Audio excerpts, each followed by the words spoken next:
Glad to see you made it. We're going to talk about courage. Now let's begin by understanding that courage is not the absence of fear. Courage is the ability to move in the presence of fear.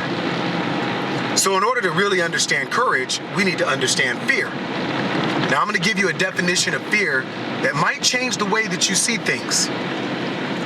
I'm going to define fear as the anticipation of change.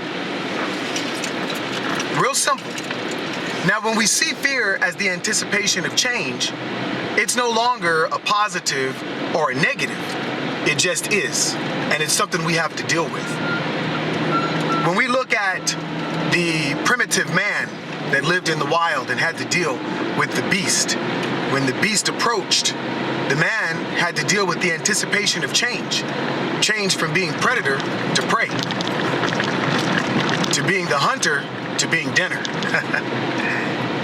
In addition to that, when we come to more modern day and the threats of layoffs are sitting on the table, when the boss calls you to the office, you now have to deal with the anticipation of change from being employed to being unemployed. Or maybe you're in a relationship and your spouse says, honey, we need to have a talk. There's a significant anticipation of change. So when we understand now that courage is being able to move in the anticipation of change, then we're now empowered. Why? Because those that have courage know that they have the strength, the power, the resources, and the ability to deal with the outcome of the change.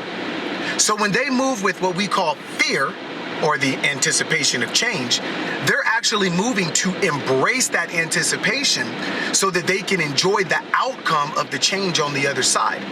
Whether that change is motivated from the inside or whether that change is coming down upon them from the outside, the change that is coming, they have the power and the skills and the resources and the position to adapt to the outcome. And that adaptation, that power, is courage. So be courageous. Like, follow, and share, and I'll see you next time.